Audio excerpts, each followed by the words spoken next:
team is that like standout superstar player. Between Mu and Brawl, they have two very stable, solid core players that I think are, you know, both easily up there as far as cores go, but neither of them, to me, ever like really steps up and carries games. Quap this game needs to do that. I mean, he's just come back to me though. The other day though, Mu's Lifestealer was incredible. Correct. I can't remember who they're playing against, but it was in the best of one against Navi, right? That's what. Yeah, of course, yeah. He played one of the best Lifestealers I've seen in quite some time. So if he can do that again. He can do incredible things. Obviously, Mineski, they do have ways to deal with a Lifestealer that's having a good game. They have Corrosive Haze, they have sort of Disable through the Magic immunity with regards to that and getting the bashes out. So Mu has to be a little careful. But yeah, Mu has done it before here on in this playoff stage, just giving us an incredible showing on the Lifestealer. I would say, speaking of some incredible hero player combos, Arjit's Morphling. This guy is a big Morphling spammer, loves the hero, very, very good on it, and that is also something to look out for in this game. It's a very mechanical player, rank 8 on the leaderboards in Southeast Asia, and they need to try and slow him down and contest his farm, because I think Lifesteal will have issues dealing with Morphling as this game goes on. Yeah, for sure. And lots of ways that they can make space for the Morph around the map. You're going to have that pressure being put on with this Death Prophet, with the Slardar ideally getting active early on. Lots of follow-up as well. If they can get some sort of initiation, whether it be KP coming in with a blink if he feels that he wants to get it early on in his build as the Slardar. You've got the follow-up of Febby with the Stomp, with the Earth Splitter. Lots of combos for Mineski to throw down and blow up some of the squishy heroes of J.Storm, like this Queen of Pain if he gets caught out of position. Wanted to do some early poke harass up here. They know any damage you can get out early can help your lane a lot, and they are tri-laning against the Morphling, recognizing that if they can slow his farm down, the Lifesteal is going to fare a lot better in this carry matchup. Yeah, in this situation, they can make sure the Mu's farm is going to be okay, and they'll have First Blood as well onto the Morphling. I mean, hello! What better way to start the tri-lane against the Morph than killing the Morphling? Absolutely. He is going to TP back, so they aren't going to dodge this tri-lane. You know, there was that possibility Morphling could just say, screw it, let's TP bottom. But Batrider's not an easy lane either, and that's one of the nice things about the J.Storm draft is that they do have some very strong, potent lanes. And Brawl in this mid lane, as you say, a lot of pressure on him to step it up and be that flashy playmaker as the Queen of Pain. In a 1v1 against the Death Prophet, can a Queen of Pain come out on top, or is it going to be a bit tough for him? It should be pretty tough. I don't think it's a 1v1 matchup Quap is necessarily meant to excel at. What Quap does do is provide burst damage, which is always something you want against Death Prophet during the game, because otherwise she's just going to use Spirit Siphons and Exorcism to full effect. So if they want to go and Death Prophet into team fights and blow her up during the Exorcism, they have the possibility. But it's also not a terrible matchup. I think we'll see both Quap and Death Prophet get some good farm. It's going to be one of those mid matchups that is somewhat skill dependent. Yeah, definitely a game where Arjit down the road is going to have to be careful how low he shifts on the strength with a massive amount of burst potential from that Queen of Pain and from the Lion. So far in the mid lane, Quap 7 last hits, 4 denies to the Death Prophet 6-5 or 7-6 now, as they are pretty much even. Death Prophet a couple more denies. But hard for Quap to get in close for the Shadow Strikes because the Spirit Siphon is a very cost-effective way to just trade harass here. It kind of forces the Quap to blink away. Down on the bottom, KP. 7 CS at the moment against Rev. Rev with the slightly 9 for 4. She got top lane, a bit of aggression once again as Fear. Getting into the face of Pylai Dai's Oracle. And Mu, 12 for 4 against Arjit, 7 for 1. They're continuing to have the better state of the lane, J.Storm, at the moment in this 3 versus 3. Febby getting a little low as Mu is on top of him. He's got the open wounds to chase him down. And Febby, can he get his way back to safety? He cannot move. Finds the kill. Also be able to turn towards Pylai Dai, get some good damage out of the Oracle as well. As J.Storm continuing to have this strong lane, and a lane that, as you say, we saw earlier, Mineski, they were happy to keep it like this. Arjit returning to the top, being part of this 3 versus 3 against this aggressive tri-lane of J.Storm, but Mineski are suffering because of that. Yeah, that trade was much more okay. I mean, it was a support for a support. Morphling actually gets the kill on the support as well, so Arjit a little bit happier thanks to that. Mid lane, we do see Moon taking a lot of harass. He's forced to Spirit Siphon a creep just to sustain himself. This could be a kill with the Shadow Strike. Oh, he's got a fairy fight. I mean, Bryle's also very, very low. Bryle has to blink up to the high ground now, getting the kill. I mean, Moon, he was really dancing on death's doorstep there, trying to sort of stand his ground against the Queen of Pain. He could have easily backed off earlier, but he felt the opportunity to go aggressive. Doesn't pay off for him. Bryle gets that kill in the 1v1. Back up top, Moo, chasing down Pylai. He's got the open wounds. A quick purge will remove the slow, so Pylai is able to get away. Yeah. But that's, I mean, giving up that kill 1v1 to Bryle, that's huge in the middle lane. Yeah, it's so nice. The experience advantage now going to be heavily in Queen of Pain's favor, almost a full level ahead.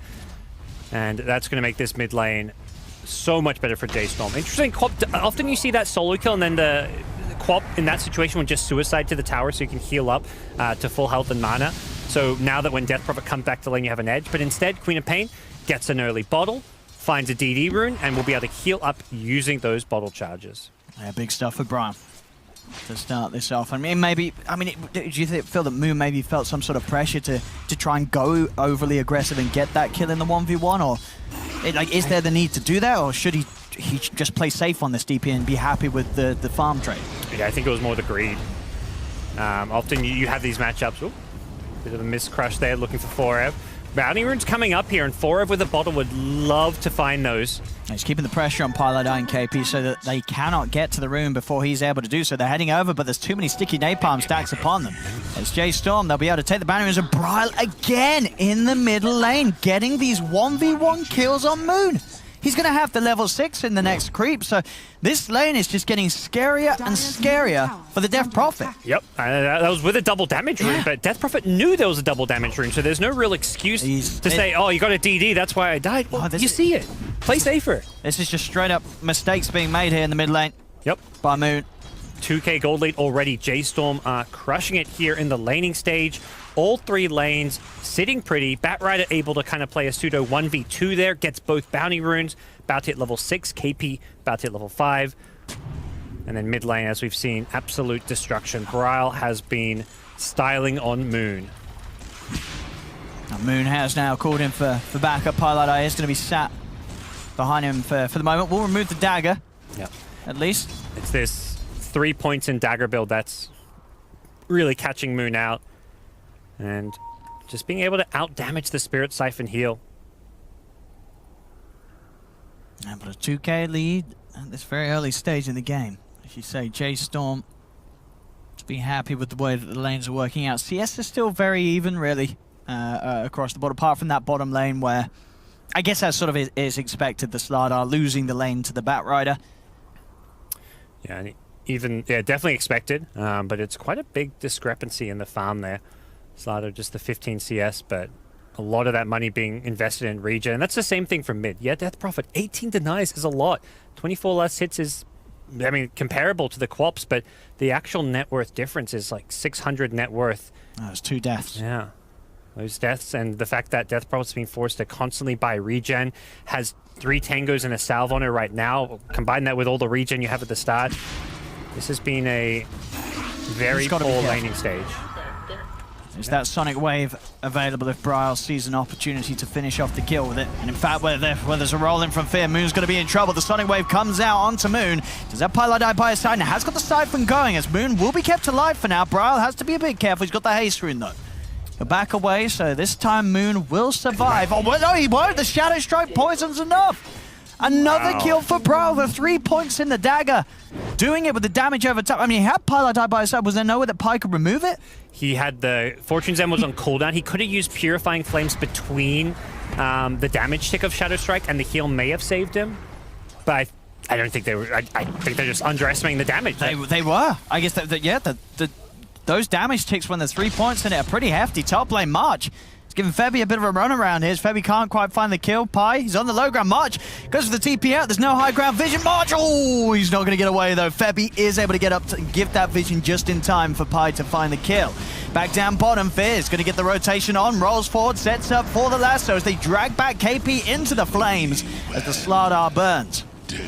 It's J.Storm playing it perfectly. Fear making these movements from mid now down to bottom. He's getting active and he's getting big core kills set up for his team. Yep. All 3 lanes continuing to be won and won convincingly. The one lane that's only a slight win, I'd say, is the top lane, where Morphling is getting decent farm, but he's even being quite heavily outfarmed by Lifestealer. So not a single real bright point for Mineski here in this early game, and they're going to have to start making some moves once they get some of these key levels to make up for this farm discrepancy. Like the Death Prophet level 6 Exorcism, Slaughter maybe his level 6 with the Corrosive Haze just being able to do a lot more damage output. Something has to change for Mineski, or they're just going to get further and further behind. Absolutely. I mean, you know, you said at the start, you have to look towards Brawl, stepping it up on the Queen of Pain, and 8 minutes in, having 3 kills in that matchup. You know, that's Braille pushing it to the maximum. Yeah. I mean, you could see that the Death Prophet was doing just fine in the CS battle, was actually winning with all those denies, but Moon just getting too greedy to stay in the lane, and one of the best heroes to punish heroes that stay in the lane when they shouldn't. And that's why this lane has swung so heavily in Braille's favor. See, once again, Pike just having to stay sat around this mid lane. There's going to be the initiation jump forward. Shadow Strike, they roll forward with Fear. Another TP coming in. They have to keep Moon safe. They will cancel the TP, but at least it is enough to ward J.Storm away from diving for more. Yep. But just having to posture themselves so defensively around that mid lane, they cannot allow Moon's game to get slowed down any further. Yeah, the Oracle's game has just become sit behind the Death Prophet, and that means this Morphling's not getting the help he needs up top, so he's struggling to farm. Getting very low, in fact, as well. Needs to be a little bit careful. Going aggressive will find a Lion Kill. Nicely set up by the ET. See bottom, Moon. He is going to rotate down here with the Exorcism of Forever. Still got the Firefly going. He will go for the TP out back towards that bottom tower. So not only is he going to get himself away from the Exorcism, he's going to be able to keep himself alive and hold the tower. KP falling low. Fear, can he find the kick? He shoots, he scores. Fear gets the kill on KP. Moon will be able to find Braille after Braille has already used the blink to get into position. So Moon does get a pretty big kill, getting that Queen of Pain. Mineski able to find at least some sort of a trade, but it is the Exorcism being used, so it will not be there for a potential early tier 1 push. The big kill, though. Someone had to die that matters, and the Quap is that kill, and Death Prophet getting the money for ending the streak there, so 360 gold going Death Prophet's way. That, you know, that's what Mineski needed. If that didn't, something along those lines didn't happen soon, this game was going to get completely out of hand. They're still behind. They're still trailing. They need to get a key kill or an objective every time they have Exorcism up. They can't just sit around farming. They need to be proactive about using it, and that's why I like that move towards bottom. I don't like how they went on the Bat Rider, who easily just fire flew over, but luckily the Queen of Pain, Braille, made a slightly too aggressive maneuver. We're seeing some of these early item timings being a result of the strong lanes for J.Storm now. Boots of Travel finished on the Bat and Moo. He's pretty much got the recipe done for the Midas. And he's already got the Gloves of Haze picked up, so that is the Midas complete at 10 minutes in for this Lifestealer.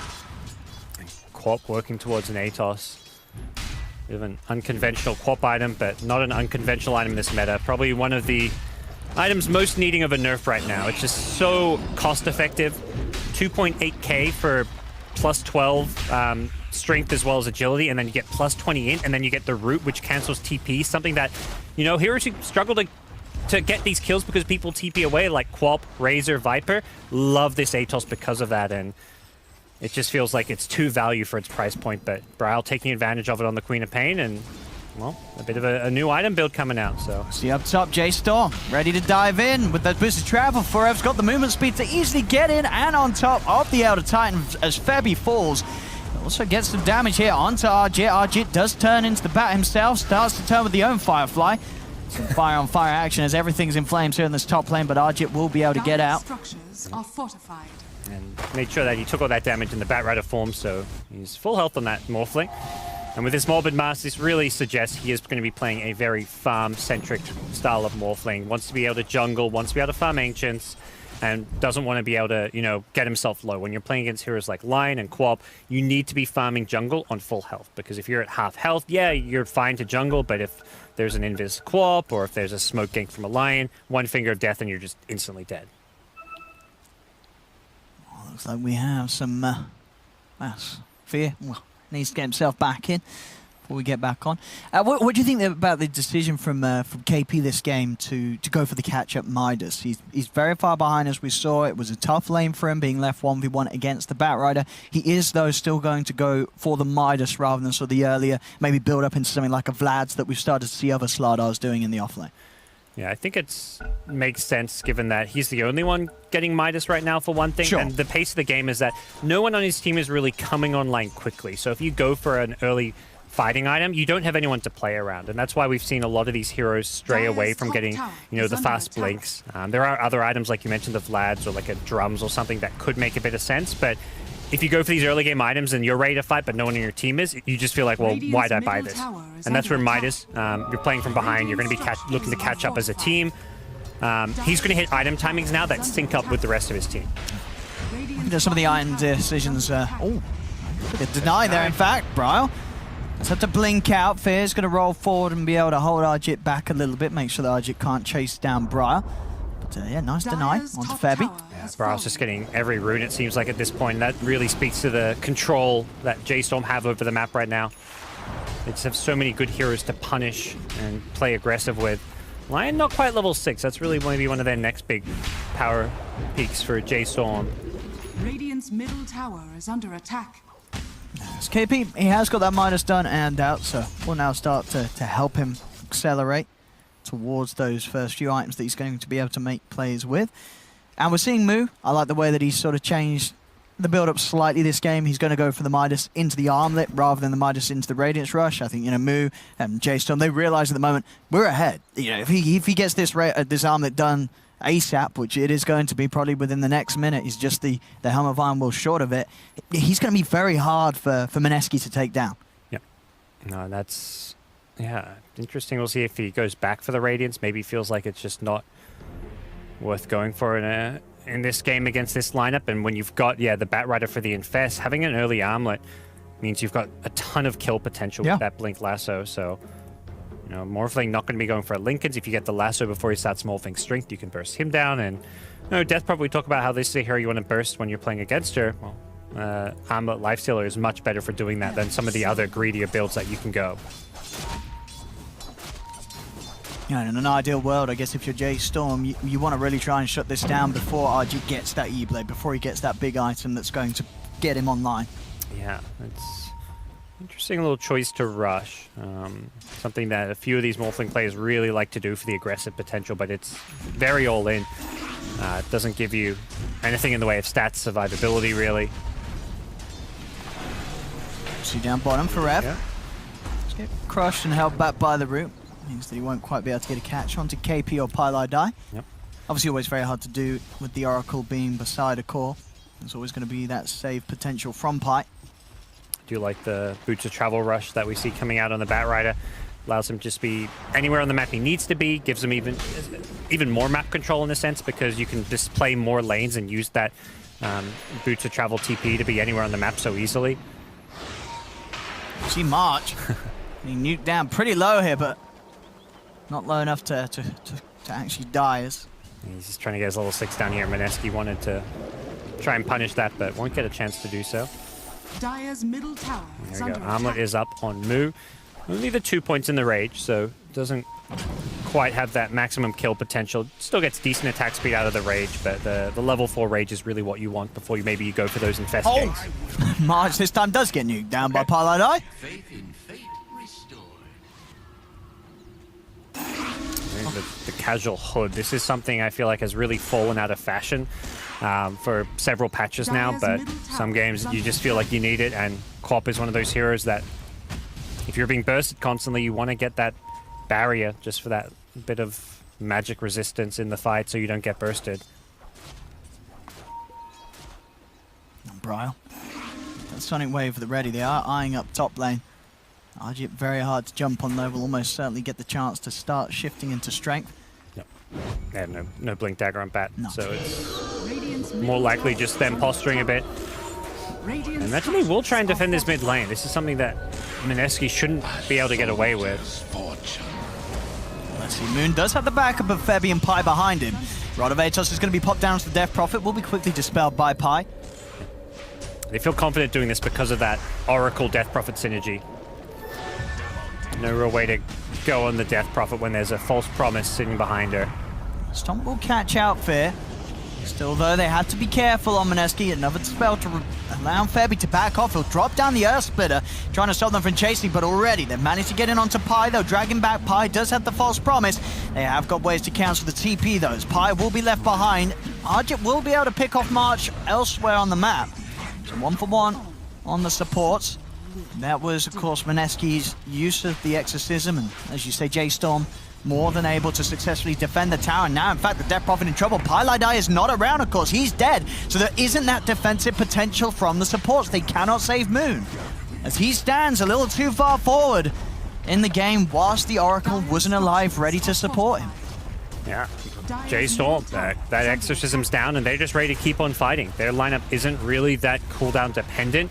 They still have Sonic Wave for one thing. They took that fight without it. And when Exorcism's down, suddenly Mineski are so much weaker. E.T., his Earth Split is also down, so these heroes are much more reliant on some of these cooldowns, and you're also relying on KP to get his items up. With just a casual Midas, he's not ready to really fight and join in that tier 1 mid action. He needs to really finish that first, what I imagine is going to be a Blink Dagger, just to act as a way for Mineski to start fights themselves. And Brian as well, looking at what he's got queued up, going for sort of that utility build that we're seeing other mids do, not necessarily Quops, but he's got the rod into the mech, which is what he's going to be looking towards building next. Yep. Greaves will be very nice to remove these silences such as that from the Death Prophet. And talking about the DP, she's getting gone on in the mid lane. And once again, Moon dying here to the aggression of J.Storm. They've got the slow onto Febby. Febby's heading up to the high ground, does have Argit by his side, but Fear rolls in. Febby does get the stomp off onto the two of them, and with Argit here, they can look to take some of these kills. The Earth Splitter is out upon them. Braille has got the blink available, but they have lost Fear. Mineski will be able to find a kill return, but they keep losing Moon. Moon, he's dying a lot this game, not having one of his strongest showings this match on the Death Prophet. And Death Prophet's always been one of those heroes you don't want to fall behind on, because once you're falling behind, it means you're just squishy in a team fight. It's a little bit more okay because of the existence of Oracle. Oh, Blink Dagger revealed. They're going to catch KP. March trying to get some mana built up as he'll sucks it out of the starter, but Febby's there with the stomp off onto March. March surrounded by the two of them. In fact, March is going to be the first to pop. They do get the kill onto KP, and with Moon rotating in, open wounds slowing down Febby, they'll take the trade 2 for 1, J.Storm. You mentioned Moo's last game on Lifestealer, how well he performed. It's a similar thing here. He is just farming well ahead of the pack, almost 10k net worth already. Yeah, look at that. He's so close to the relic. Yeah. This Morphling's also been free farming pretty well. Argit's, since dying at level 1, he is 4-0 and 2. He's hitting a lot of creeps, but it's the Lifestealer with this Midas just farming that little bit better, and also getting a lot of kills as well for him and his team. He's on top for Rev. He's hunting a Moon. Poor old Moon found out again, and Moon being the one to claim the kill. That's another death on the Death Prophet, just getting caught out of position time and time again, Moon. Yeah, he respawns. He's like, okay, I can't go to lane. It's dangerous. Let's go try farm somewhere in the jungle where it's safe. But there's good radiant vision around this top side of the map, the lane ward. There's the ward on top of that hill as well around the mid lane. So it's hard to kind of go about your business farming undetected. And J.Storm, Boots of Travel Batrider, very mobile on the map. He's able to just go wherever there's creeps or a tower and just hunts Moon down time and time again. J.Storm keeping control of this 5k lead. So much pressure now on Argit's Morphling to do something spectacular. If Mineski can at least slow down the game, get to the point where he's going to have at least that first and then second item to be able to turn and fight head-to-head against the Lifestealer, see the opportunity to blow up heroes with the combo. Well and truly will be a Morphling versus the world kind of scenario, though. Slaughter is kind of pseudo keeping up with the help of the Midas, but that's a lot of sunk gold in an item that doesn't really allow him to be that much scary in a team fight. Death Prophet is just feeling like a bit of a non-factor at this point with how underfarmed Moon is, so Exorcism is still something to be a little bit fearful of in a fight, particularly if Pylai can prevent Moon from getting bursted with the false promise, but it's very difficult because of the mobility of a Blink Batrider, a Blink Queen of Pain. There's going to be an infested Lifestealer, so they can very easily get on top of the supports in the back line. Positioning is going to be very difficult for Pylai and Febby. Now looking at Argit's build as well, why do you think he just decided to change his mind? As we saw earlier, he did have the E-Blade rush queued up for the longest of times, but he's now gone back for the Manta first instead, playing more defensive. The E-Blade build doesn't really do much against Lifestealer, and I think he's realized he's going to be the guy that basically 1v5s. He is the only core that's going to scale, so he needs to scale in a way that matches up against all of J.Storm's heroes, rather than, you know, the E-Blade build is about picking off supports. He needs to do more than pick off supports as this game goes on. You see down bottom, Mineski. You do have the 5 of them here. They're trying to fight into J.Storm, but it's around the shrine, and already they've got the lasso, controlling of the Death Prophet. Can they kill him bat in time? They can. They've managed to kill off the Bat Rider. Mineski now chasing for more. They get the jump forward. Stun from March. Holds back 3 of them. See if they can dive past the tower and go for March with jump forward from Argit. Nice styling. As he goes in, changing into the Queen of Pain form to get that blink, close the gap. Mineski get 2 kills and will be able to claim the tier 2 tower, being able to get back together as a group and take these kills and objectives around the Exorcism. That's the thing, you still have to respect the team fight of Mineski, and on top of that, Lifestealer was about 100 gold short of Radiance for that fight. It wouldn't have necessarily changed the outcome, but it would give him a decent amount more damage output. He jumps on top of the Oracle there and then forces that self-false promise, which is like a good way to take a fight. If you force Oracle to use ultimate on himself, then suddenly you can go for the Death Prophet or these other targets, but Death Prophet was already having the exorcism out, wasn't really in a position where there was much threat of being bursted, and Mineski just able to take a really good fight as 5. Now J.Storm, now with that in mind, that they know that the exorcism's been down and used, they're going to go and try and strike back as hard as possible. With this smoke up, see if they can find any of these big targets. Argit will show to start hitting the creeps in the middle lane. But he's dragging them back past the tier 2 tower, so it's a bit of a deep position for them to try and get to. March on the side though. Look at the Hex opening onto Pylite Eye. They'll find the Oracle. This Pie will fall. And something still moves, staying inside for Rev. TP's coming back as Mineski are being able to find quite a bit from the half of J.Storm's map, but KP pays with his life for it. Yeah, they're just trying to farm in the safest places possible, which is kind of the enemy side of the map where they feel like, you know, we did have some vision there that now gets de-warden. And unfortunately for them, J.Storm are just a bit wary of it. But you've got to play keep away when the exorcism is down. And J.Storm, credit to them, they did a good job of picking apart Mineski, who, you know, are not able to entirely deny all this J.Storm vision, which kind of scouts them out a bit on the map. So Argit with the Skadi queued up next, going to go kind of more all in on this right-click build, which, as I said, makes a bit more sense against the Lifestealer matchup that he's playing into. Imagine we'll see a BKB eventually. You don't want to rush it by any means. As a team, you're not looking to constantly fight. Yeah, you'll take a 5v5 when Exorcism's up, but you're looking at Morphling getting BKB as a 3rd, maybe 4th item, ideally, where you hit that late game power spike of Morphling, and that's when you want to get that BKB. Now you're still in kind of more defensive mode. Looking up towards Fear, mid lane, they got the jump in with KP. Fear's able to roll away though before Argit's able to close the gap. J.Storm will back off from that attempted initiation from Mineski. Tier 1 tower, of course, still standing in the middle lane for J.Storm. So Mineski can't dive any further in an attempt to get that fight going. Yeah, even though they have Exorcism, I don't think they're going to... You don't really just want to 5-man down a lane. That's not the way to play this game for Mineski. You have to be a bit more efficient. You know, farm as much as the map as possible and try to take a fight.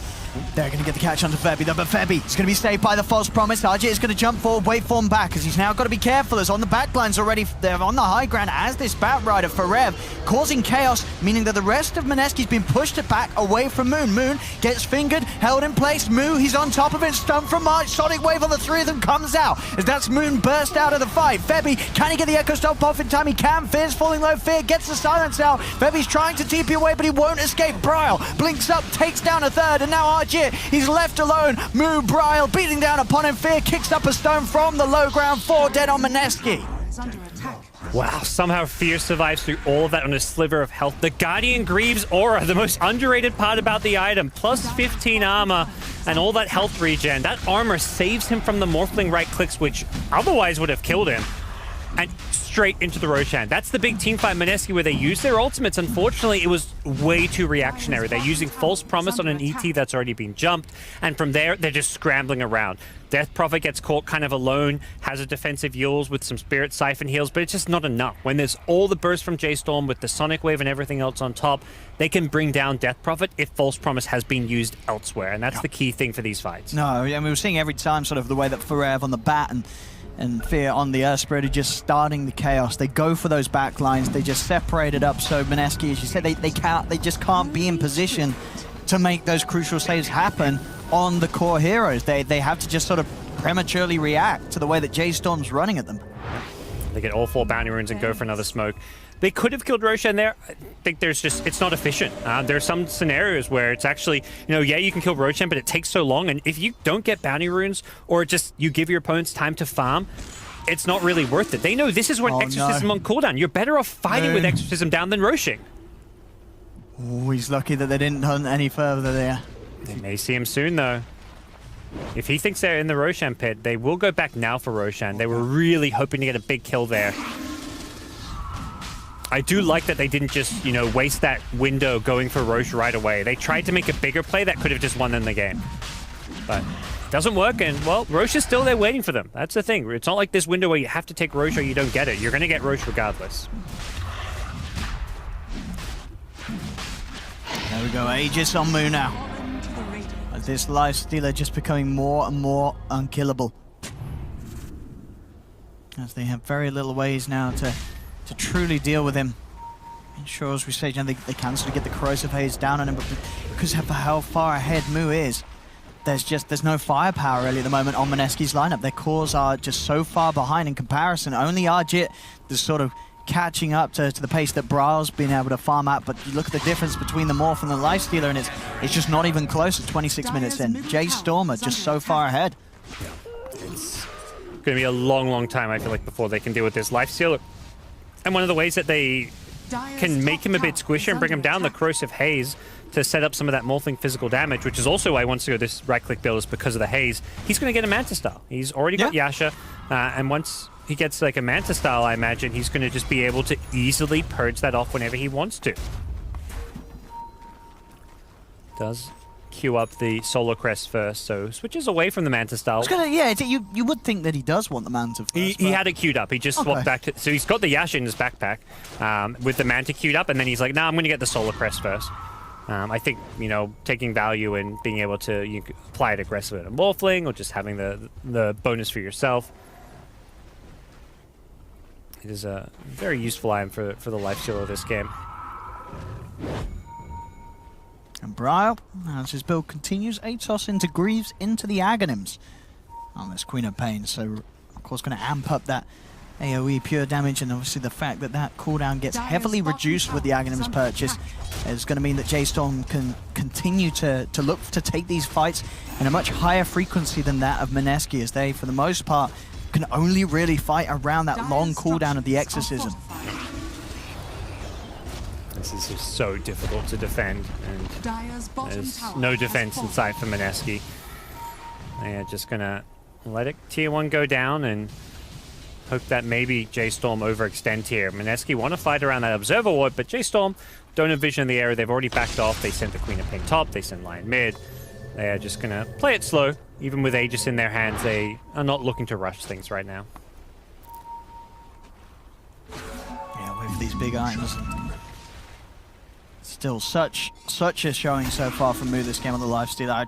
I feel like both games that we have seen J.Storm and Mu's got his Lifestealer, he's just played it to perfection. To the point where if you're playing against J.Storm, you have to seriously consider maybe taking this Lifestealer away from them. It seems like Mu is just absolutely in the zone when he gets the Lifestealer. Yep. Now, 2 games, back to back, where he's just had 3 games with a first pick Lifestealer as well. So you know it's coming, and you still can't deal with it. And that's the thing. You know that Mineski this game, they would have known to expect this, and this draft is, in their eyes, the way to deal with it. But it just hasn't done anything at all to slow down Mu's game. To the high ground they go. This is now the Aegis Siege. They did go back for the Manta Style, so Mu now has a way to get rid of that corrosive haze. Radiant structures are fortified. Prioritizing that over the Medallion or Solar Crest for now. It looks like he's going to go for an AC as well. Knows that he can just survive the right-click damage with the armor. And it's also a good pushing item that he's going to be in fantastic spot. He's going to be unkillable, really, with this. You know, it's still that element of J.Storm. They want to end the game sooner than later. They don't want to leave a window of opportunity for Arjit to get that incredible point of farmers into the jungle move. Already finding the opportunity to go onto Piladai, forcing Piladai to false promise himself. They'll chase down the Oracle at the same time. They've got the grab onto KP. Verev's in with the lasso, dragging back the Slardar. KP's popped the BKB. Sonic Wave is totally whiffed, but it may not matter as KP is falling low. Actually, it looks like it might matter, bro. He can't. Oh, he's got the Rod of Atos. That'll do it. That holds down KP, and hey, he didn't need to hit that Sonic Wave anyway. Buybacks coming out from both teams, as we'll see Piladai and March return to the fray, and March does dive back, actually, and as Arjit's able to burst him down, gets in over to the half of the map of J.Storm. That will be a dieback online, so a little scrappy here overall from J.Storm, but still holding the lead. Now ready to go back in. Fear picks up Moon inside him, and Moon's been found. Will self-heals himself up into the air, but they surround him. The Death Prophet in trouble. He needs someone to save him right now. Is it going to happen with the Siphons? It is, as Moon. He is still alive this time around. Can Moon finish him off? Moon's been rooted. Has to try and get out of it, but they're chasing. The Siphons slowing him down. If they lose Moon here, this is going to be a huge kill for Mineski. He's got the Rage back up to dodge the Adaptive Strike. Still continue to toggle his way out and has the movement speed to escape. He just was losing the Aegis as well. If they'd been able to chase him down and hit him as the Aegis was expiring, that would have been a massive kill. But even so, it's still a decent team fight for Mineski. The dieback on Lion. They keep the Death Prophet alive. It's a Rev. He's trying to clear out this wave in the middle lane, but the three of them are here chasing him. He does manage to force up to the high ground, and does mean he will get himself away. But as you say, even though J.Storm still hold the lead, definitely signs that mistakes can still be made in this game, and Mineski can still be given an avenue of opportunity to get back in. And we're seeing some of the strength of the Morphling of the Lifestealer, being able to just use the Morph on him. You get a free rage out of it. You can rage, then turn back into Morphling, or you can just rage and be a Lifestealer running at people with open wounds and whatnot. Arjit using that Lifestealer form to great effect to just go on this Lion. March is just food in these fights. Without any mobility item, if he gets gone on by the Morphed Lifestealer, he's just straight up dead because he can't deal with the magic immunity. And as a result, Arjit doesn't even need to prioritize BKB this game because of that morph. Fair. He's looking for the setup. He's able to close the gap and allow for the jump in front for Rev. They get him with the lasso, and that's going to be Moon dead. There's going to be at the same time Arjit trying to turn. Zips him with a waveform, pops the rage and turns into Fear, beats him down on the Earth Spirit. Sonic Wave from Briar will clear off the kill on Piladai before he's able to TP away. So there's two dead on Mineski without buyback. Lanes are in okay position though for Mineski. They are pushed over to J.Storm's half, so J.Storm are going to have to get pushing as they'll start to bring in the mid lane. Yeah, not sure if they really want to go for any kind of a high ground play here. Death Prophet kill is nice and all, but that was actually a Death Prophet who didn't have ultimate anyway, so it's like, was there really much Moon was going to do during this window other than farm or push out a wave or two? Not really. But it is still, you know, small victories for J.Storm, who are now eyeing off this last outer tower down bottom, and also just looking to eye off this entire enemy jungle. They've got the vision up there with an observer ward. They've got map control. Very difficult for Mineski to move out on the map right now.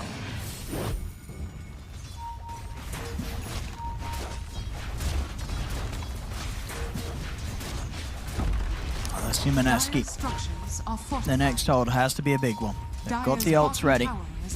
Maybe we'll see if they focus around contesting the next Roshan, for example. Dire's bottom tower has fallen. Does walk in and get the steal.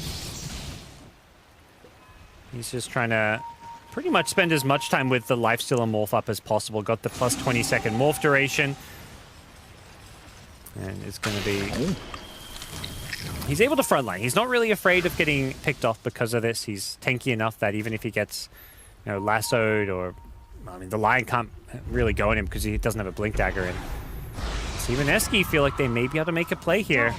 They smoke up from the high ground. Don't know if they meant to smoke the Morphling as well with them. They may have wanted to show him so that he can just push out some lanes. But even so, this could catch J.Storm by surprise. He's blinked into this. Oh, no. They've got the jump force straight away. They get the crush off. Can Bro get himself away from this one? He has got the grease ready to pop, but the bashes come out and Bro is dead. At the same time, they'll jump in on the backlines, get Piladai. It's 1-for-1 at the moment. Arjit's able to burst down March. The Shadow Strike dagger is out onto Arjit, but he turns into the Lifestealer. Silence onto Brile. They're chasing down this quad. Brile, he brought back for this, and he's going to die. That's a die back on the Queen of Pain. Mineski pulling it together. Arjit continuing to pick up these kills. The game getting to a point where Arjit's Morphling is seemingly enough to to carry strong against J.Storm's cause. Yeah, this Rage is just so effective. He's able to get rid of the Shadow Strike, the Spirit Vessel, all this Dispel coming out from getting used to Rage. And with X up, they really want this Roshan. Mineski, if they can get this Aegis for themselves. Oh, this is going to be huge. The beginning of the turnaround here. J.Storm want to at least go for a steal. Bat Rider 4 He's going to try. He's going in, but already Archit's picked up the Aegis. They'll be able to send Forever up into the skies. We'll be able to force Staff out of the pit. But an unsuccessful attempt there from 4F to steal any of the action, as Roshan and Aegis secured by Mineski.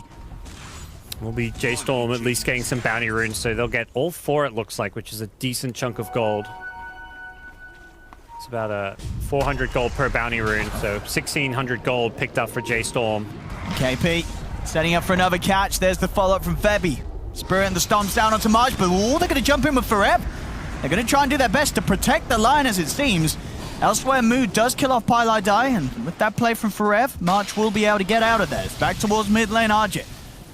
He's able to waveform away, has the Firefly as well to help himself escape, and he's got a lot of money on the Morphling. 5.5k is queuing up the Butterfly, continuing to just go for the I've got to carry my team build this game. Getting those right-click items, the Skadi, the Manta, the Butterfly, everything required, so he can beat down this Lifestealer. Yep.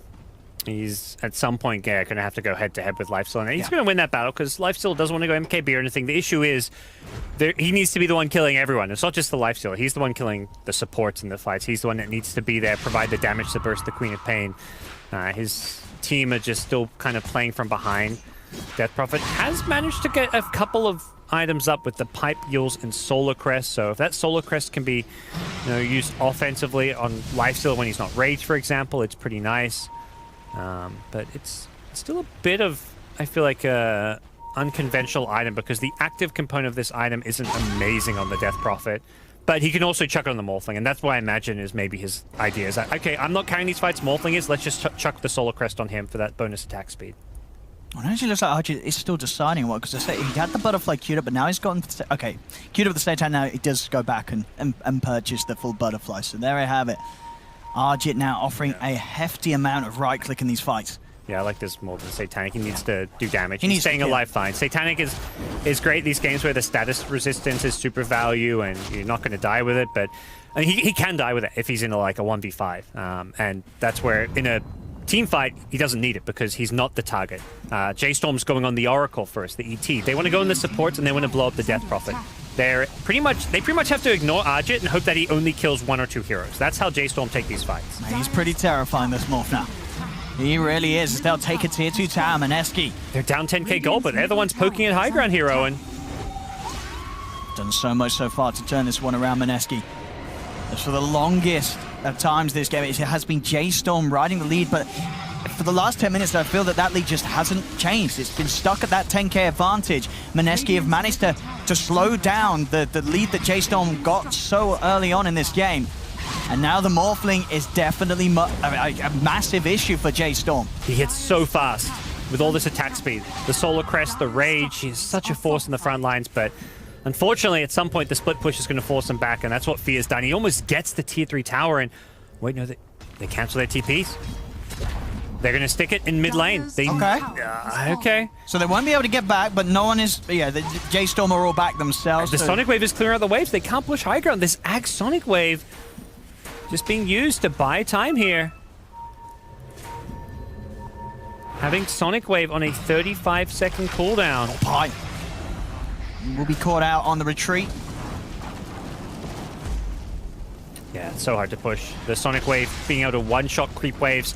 Yeah, every single wave pretty much. Yeah, that's the thing. It's a creep wave comes every 30 seconds. He's just got to wait 4 or 5 seconds and no push for you. So they lose a tier 3 tower top in the end. Mineski misjudging the situation. I think just not... It's one of those things, you don't play against Corp very much. This is an unpicked hero, and you kind of forget... Like, I think in that scenario, they're probably like, okay, she's Sonic Wave 1 wave, we'll just push with the next wave. That's why they stuck around, and then, well, the next wave also got Sonic Wave. I mean, you don't play against Quap much, you don't play against an Aghanim's Quap pretty much ever. It's not, not the build that we've been seeing in pro games. But Bryle has certainly been making a good case for it this match, 6-3 and 10. Yeah, they're going to need pick-offs to break high ground. Ideally on a Queen of Pain, but even someone like a Bat Rider could be nice. You need to put yourself in a situation where you can have a numbers advantage. Quick pause coming out. This Oracle's having such a tough time. It's so hard to position in team fights that Pilot Eye has been on the receiving end of most of the aggression from J.Storm at the start of these fights. Does have a GPM talent at level 15. Definitely one of the, I think, recurring themes in a lot of these popular meta supports is these GPM talents. Just feels so nice. Suddenly, you know, you hit this mid game as a support and you're suddenly getting an item. You know, if you're a support without GPM talent, at 30, 40 minutes in, you just can't finish an item a lot of the time. That's Lion right now. Lion has that level 15 GPM talent, but he hasn't hit level 15 yet. He gets there now. So this Lion has had 4 stuff queued up for like 20 plus minutes. He's only going to finish it because he has a GPM talent. The dream's going to be made a reality. Yeah, with that 150. And that's Oracle as well, able to hopefully complete an item to try stay alive in these fights. A 4-staff, a Glimmer Cape, whatever it may be.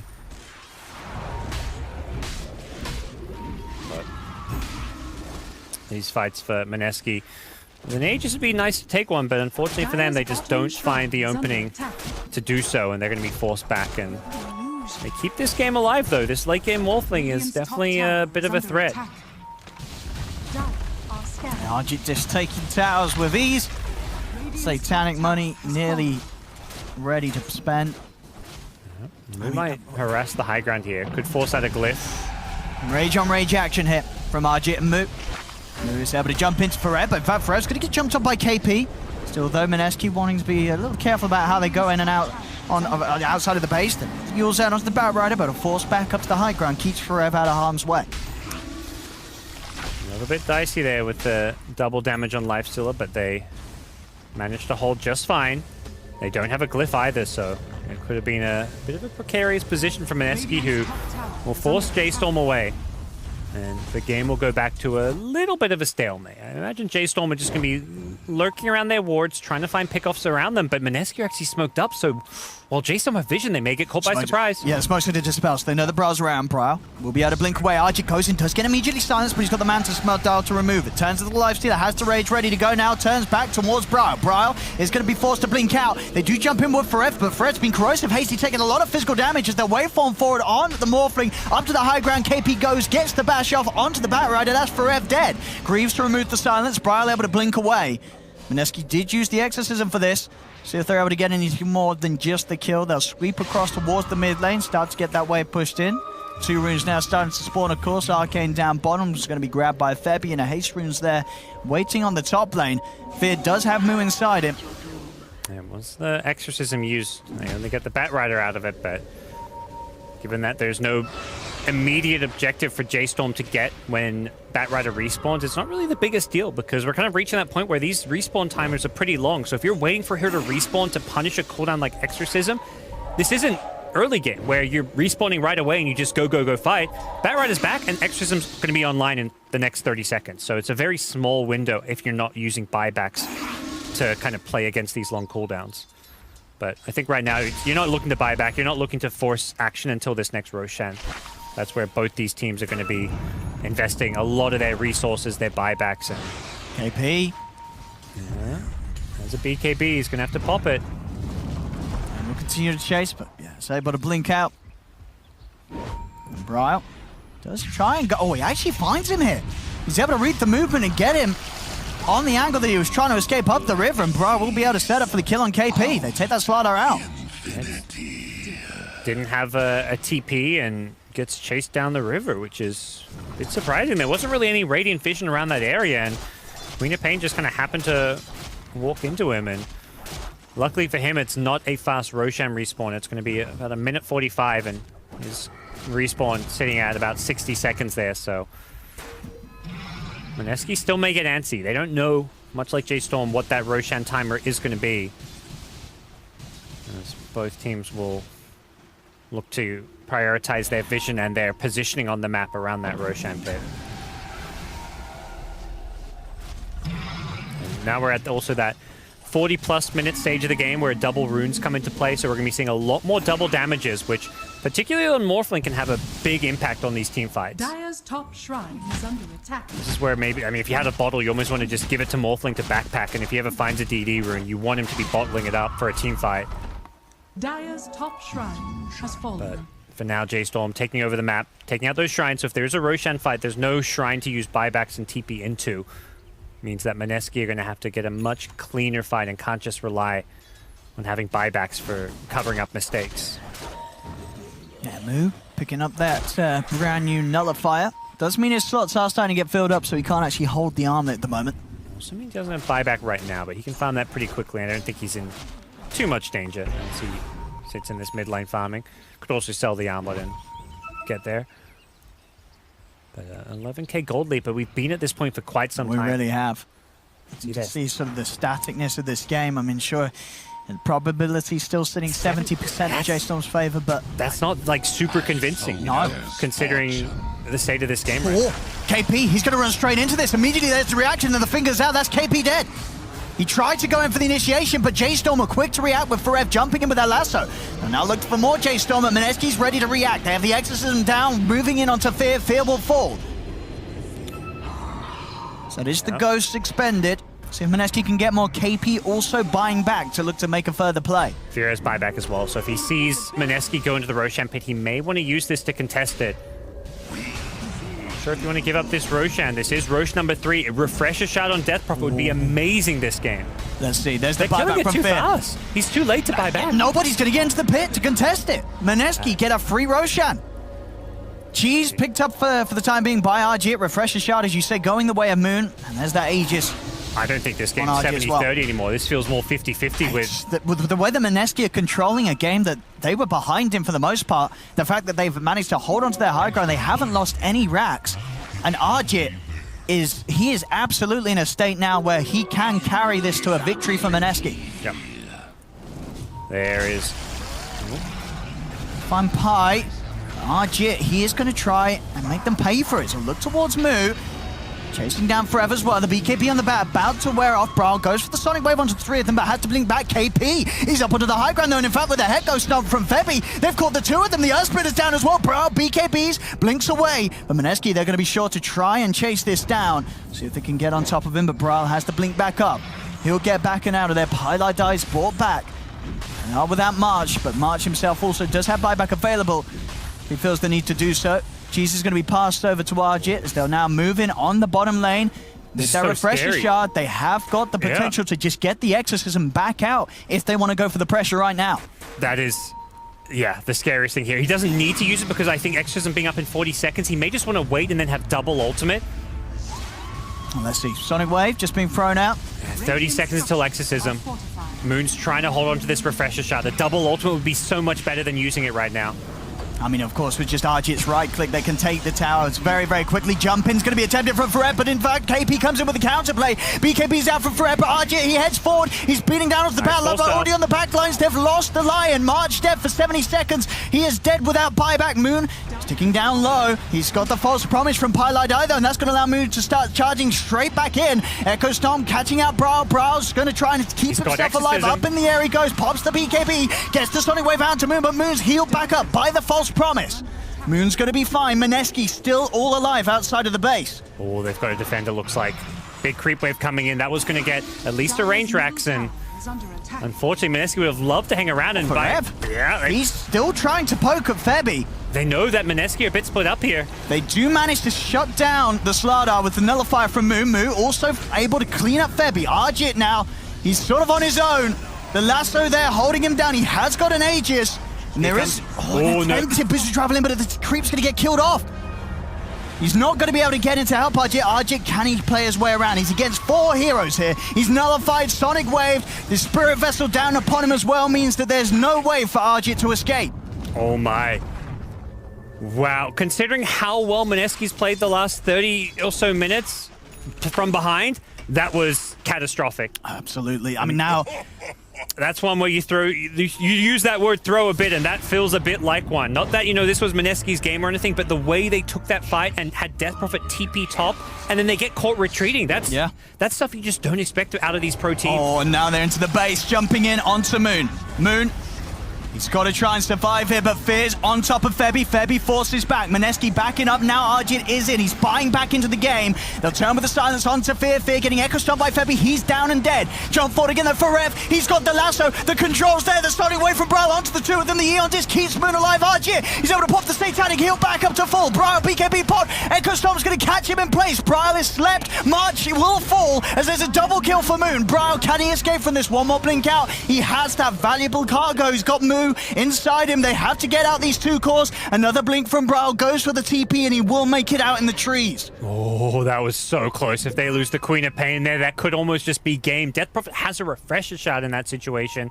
And somehow, Mineski salvaged the fight there. They did have to buy back on the Morphling. Death Prophet sitting on like 9k gold. Wow. Moon? To the moon. You know, he's rolling it. He's queuing up a Hex. He's saving up for Hex or Octarine, what's he want? He wants the Hex. Okay. Yeah. He wanted a ticket on Elon Musk's shuttle to the moon. Yeah. So, I mean, both teams now, they have these Hex pickups. Bryle and Moon. And we saw Morphling so close to going down that fight. He was on about 300, 400 health when he pops the Manta, then Satanic heals himself back up. That was such a dicey situation. If he dies, game over. He has no buyback. This game is so close to ending, but which way, it's impossible to tell. Interesting the Queen of Pain went for the Lincolns, the 15-second spell block. It is a very strong talent, but the Fear is also like an extra disable. See, and take another look at this fight here and just see how close the Morphling was to going down here. Arjit, playing very aggressive in the front lines. Because they get that lasso. Yeah.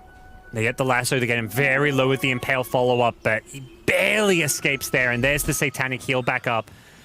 And that was almost disaster for Mineski. I mean, Arjit, this whole game has just been keeping it cool. He really has. He's just not slipped up, and Mineski need him to continue this level of play. I mean, he's 14-3-6 in a game where Mineski for the entirety of this game, they've been playing with this 10k gold sort of deficit. It doesn't really show. They're keeping the game at a very level pace. Yeah.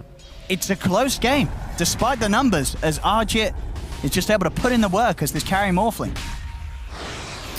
See, probably the game even slowed down in some comical way now with Roshan no longer in play. Next Rosh will not be up for at least another 3 minutes or so, and I believe all three of the Aegis Cheese Refresher Shard were even used in that fight, so no more Refresher Shard for the Death Prophet. And these big late game items continuing to fly out. You see Forev queuing up the Aghanims, that extra bit of control. Sort of the double lasso combined with the Hex from Braille. They've got a lot of lockdown, and then the real onus of pressure is on Pylai Dai. He's got to think fast. Who is he going to save with the false promise, as that decision could make or break the game. Yeah. This is also where I feel like Mineski in these late game scenarios, despite their gold deficit, holding their own and don't feel like they're behind us because they're getting more out of some of these heroes. Like Oracle False Promise can win you a fight. This Lion, I don't feel like he has tools that can win you a fight. If he's going in to use Impale or Hex, he's probably just dying in one shot. You have a Hex on Queen of Pain. Oracle adds something unique to the team fight that J.Storm just don't have out of their supports. See Arjit taking objectives, the backup behind him, making it very hard for Mineski to make a play. They don't want to initiate on this Morphling. They know that whatever they throw at Arjit will instantly be taken off by the backup of Pylai Dai. Importantly, there's a slight buyback advantage for J.Storm. Their two carries have buyback while Mineski have it on just one. He's going to look for the back lines. Gets the jump in. They managed to find out Febby. Jump forward as well, but the false promise is there. It's going to be used on Febby to save him. Pylai Dai will fall. They managed to get Arjit as well. Arjit's dead. Without buyback for 2 minutes, J.Storm finally the big kills. They'll get a third move with the double kill onto Febby as Febby will fall. Run, little piggy, run. There's no escape for Moon as he's surrounded as well. The Eon Disc will get procced. He's got a fair bit of movement speed, but they'll chase him to the end of the earth here as J.Storm looking to team wipe Mineski, and they'll get it. Everybody dead on Mineski. Only Moon with a buyback available. He'll use it immediately. Actually, TP's toward the mid-freeway, but for Rev, he's there with the reaction. He'll box over himself. As Moon, he's the only one left alive. I mean, can he even hold them off on his own? He can't, Owen. It's over. They're going to get the They're going to go There's for the game. Nothing you can't defend they here. Know. There's no buyback. Wow. They burst down the Morphling. March heard me saying, oh, you know, there's not much a Lion can do in a teamfight compared to Oracle. He's like, watch this. Blink, Hex, he gets the lockdown they need on the Morphling. Morphling doesn't get the false promise. It's the way that we saw J.Storm win all those early game fights. And Moon, he'll try one last ditch attempt. He bought a refresher orb to pop another exorcism. He'll head in. He's trying to keep them off the edge, but J.Storm focused the game. GG is called. And in